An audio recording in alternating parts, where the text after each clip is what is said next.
The best lawyers aren't found in the big law firms. They're found in the stories of those who left.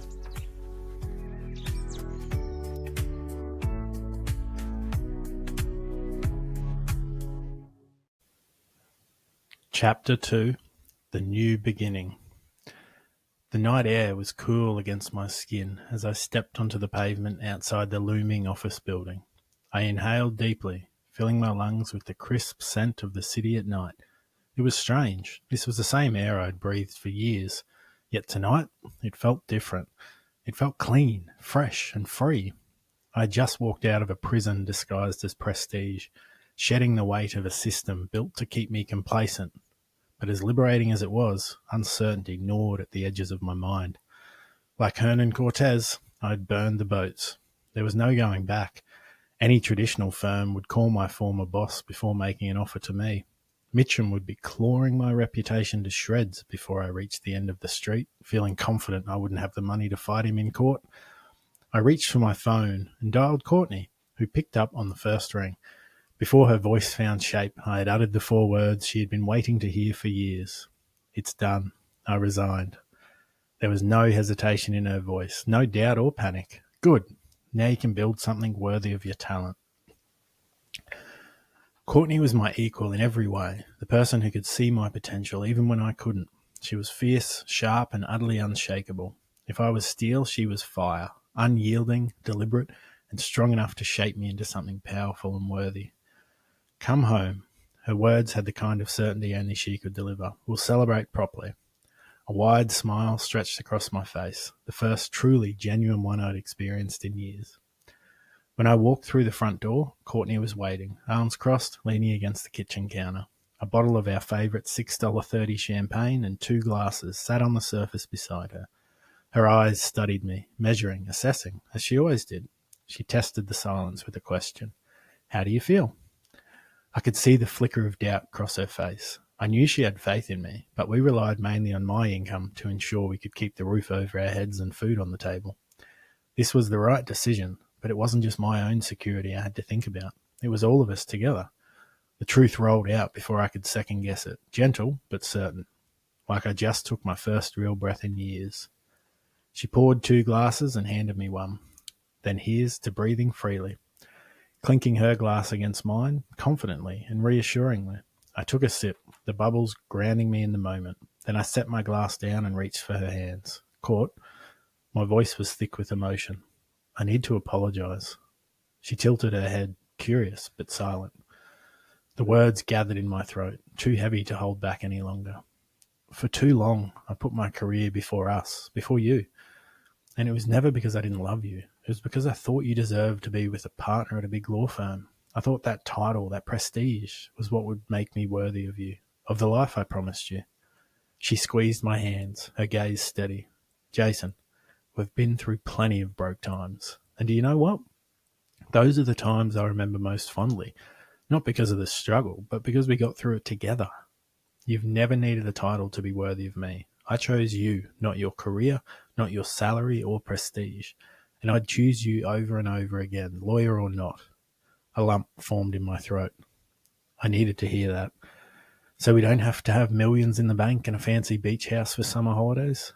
Her next word landed with quiet certainty of someone who meant it with their whole heart. No. But that doesn't mean we shouldn't work toward those things either. It's about building something we own, together. About becoming the best versions of ourselves so that we, as a family, thrive. Not just financially, but in how we live, in how we love, in how we choose to spend our time. We get to live life on our terms, Jason. I felt something deep inside me shift, as though I was seeing my life, the future, for the first time. The words barely made it past my throat, but they carried everything I felt. I love you. She leant in as she grabbed my hands and whispered back, I love you more. We both spoke at once, raised voices tumbling over each other in a race to win. Love you the most. A sequence we had repeated since we started dating, but hadn't said nearly enough over the past few years while I had been sidetracked trying to build a fancy career and listening to the wrong people trying to force their version of success onto me. Her hand stayed in mine. thumbs brushing over my knuckles before her expression shifted. Light now. Do you want to do the bedtime routine? I shouted as I took off running toward the stairs. Yes! For the first time in 8 months, I was going to put my kids to bed. Our son Oliver had grown taller since the last time I'd read to him, his once chubby hands now steady as he flipped through the pages of his favourite adventure book. I lay beside him, his little head resting on my shoulder, as he listened intently to my voice. His little sister Emily curled up on my other side, clutching her stuffed rabbit. She tightened her grip on the rabbit's ears, eyes half closed, but searching mine, as needing proof the moment was real. Are you home for good now, Daddy? I swallowed the lump in my throat. Yes, sweetheart, I am. Oliver had furrowed brows as his little face was scrunching into a question he wasn't sure he wanted to ask. But what about work? You always have work. I brushed a lock of hair from his forehead, my chest tightening with the weight of the promise I was making. I still have work, but now I get to choose when I do it, and that means I'll be here for bedtime, every night. Emily's eyes fluttered shut as she let out a tiny sigh, shifting her weight against me like a puzzle piece falling into place. I like that. The sentence came out quiet and low, not because I meant to whisper, but because the moment asked for nothing louder. Me too, sweetheart. As I turned off the bedside lamp and watched their small chests rise and fall in steady rhythm, a wave of contentment washed over me. For the first time in years, I wasn't rushing through a moment to get to the next. I was exactly where I needed to be. I don't remember crawling into bed and falling asleep, the kind of sleep that sneaks up on you after too much day and just enough champagne. I do remember waking up with my heart racing.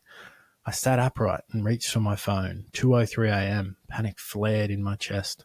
My contract was airtight, drafted to prevent me soliciting or even accepting a request from a client for at least 12 months. Since I didn't give the firm the usual 4 weeks' notice, I didn't know how much of my entitlements would be paid. I definitely couldn't wait 12 months for clients. I needed them now. I swung my legs over the bed, grabbed a notepad, and started scribbling furiously, listing every potential lead, every contact, every person I'd ever emailed or texted was still saved in my phone for one reason or another. My phone contacts, my LinkedIn connections, my email list, my Instagram followers. By the time I'd finished, over an hour had passed. When I tallied the numbers, I was stunned. I had over 1,000 names that could become leads before even considering my old clients. How had I never realized this before? I didn't need to start from scratch. I just needed to start. There was no guarantee any of these people were ready to sign a cost agreement or even needed my service, but at least I had plenty of people I could contact who might need what I was offering or know someone who did. And if even just 1% of my contacts converted into some work, I'd have my first 10 clients. I stared at the list. The tightness in my shoulders eased. My pulse stopped thudding in my ears, and I let out a long breath, as if releasing something I'd been holding on to tightly. I sunk back into the mattress, pulling the blanket tight around me and closing my eyes. I let the thought nestle in beside me, quiet, steady, and real. This is possible. The next morning, the scent of coffee and the soft clatter tugged me from my sleep, leading me downstairs, drawn like a moth to a porch light. Courtney was at the dining table, typing away. She had notebooks spread out, her laptop open, and documents beside her. Still half asleep, I gestured toward the papers. What's all this? Her eyes stayed locked on the screen, fingers typing with loud purpose. Your roadmap. Step 1's knowing the numbers. Exactly how many clients or matters we need per month to replace your salary. I pulled up a chair across from her, scanning the notes she had already made. She had used the same billable rate my firm charged for me as the base, plus fixed fees for my most common services. I always complained to her that I wished the firm would charge fixed fees instead of the ridiculous 6-minute rates that nearly every client hated. Right at the bottom of the page was underlined, 4 clients, all matters a month. Less than 8 billable hours a week. That's a target I had exceeded daily, which left room for 4 days of networking, business development, and marketing efforts. I flipped my notebook open to show her my scribbled midnight list. Step 1 started last night. I've already have 1,000 leads. The next words left her lips with the precision of a final verdict, and I felt them land like the last immovable chess piece sealing my fate. Now you just have to learn to sell. A knot formed in my stomach as I contemplated what selling myself meant. I drew in a breath, then released it slowly, settling my pen down on the list I had spent half the night compiling. 1,000 names, 1,000 potential opportunities, 1,000 reasons to stare at the page instead of facing the truth. The way she said it, cool, matter of fact, as if it was just like tying shoelaces. I looked up at Courtney. She sat with her arms crossed, leaning slightly forward, amusement flickering in her eyes. I suppose I was hoping for something a little more organic. The words scraped out of me like a confession. You know, clients showing up, referrals were falling into place, people just, I don't know, knowing. Courtney's face lit up as she clutched her hands together like a kid on Christmas Eve. Right, maybe if you light a candle and leave some milk out for the business fairy, she'll do it for you. I chuckled, shaking my head. You're ruthless. She put down her laptop screen to show she meant business. I'm realistic, Jason. Listen to me. You can be the best lawyer in the world, but if nobody knows it, it doesn't matter. You could have the cure for cancer sitting on your desk, but if you refuse to tell anyone about it, people are still going to die. And that's exactly what you're doing if you don't learn to sell. Starving your own business because you're too damn proud to say, how can I help?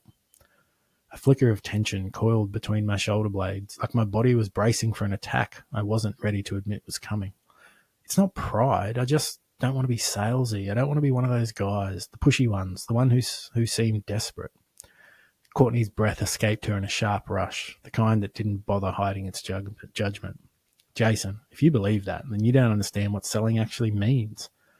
I met her gaze, which she held steady as she continued. Selling isn't tricking someone into buying something they don't need. It's not forcing or manipulating or begging. It's conviction. It's standing in front of someone and saying, I know how to solve your problem and I'm the best person to do it. If you truly believe that, then why would you keep it to yourself? That's just selfish. My mouth opened, then closed again, the truth catching behind my teeth. She leaned forward, pressing her fingertips against the edge of the table. Do you believe in the work you do? My words came fast, automatic, unquestioned. Of course I do. She didn't blink, didn't move. Just asked the one thing she knew I couldn't dodge. Do you believe you're better than most lawyers out there? A breath passed between us before I nodded, like signing a confession I hadn't realized I'd written. Yes. Her voice carved through my doubts, ending all debate. Then what the hell are you afraid of? She didn't wait for a response. The guy down the street, the one billing half of what you do because he doesn't know what he's doing, he's not afraid to sell. The massive law firms that treat their clients like walking ATMs, they're not afraid to sell. But you, someone who actually gives a damn, who actually wants to do the job right, you're sitting here worried that saying, hey, I started my own firm is too aggressive. The silence between us was louder than any protest. Courtney's expression hardened, not cruel, just certain. The kind I knew better than to attempt to argue with. You think you're afraid of selling, but what you're really afraid of is failure. You're afraid that if you put yourself out there and people don't respond, it'll mean something about you, about your worth as a person, about your ability. So instead, you sit here pretending you don't know where to start because that feels safer than risking rejection. I clenched my jaw as she leaned back, arms folding across her chest again, her eyes daring me to argue. I didn't, because she was right. I let out a breath, running a hand through my hair. So, what? I just start calling people? Announcing to the world I've gone out on my own? A calm resolve settled over her face as a truce was offered. Not announcing, offering. She tapped the notebook. You don't need to shove anything down anyone's throat. You need to remind people that you exist and that you have something valuable, that if they need a lawyer or if someone they know needs a lawyer, there's one right here, ready to help. I stared at the names in front of me, 1,000 untapped connections. My voice thinned, quieter now, like I was still trying to believe it myself. You make it sound so simple. There was no hesitation in her eyes, just the calm of someone who already knew how this ended. That's because it is. Not easy, but it is simple. End of chapter.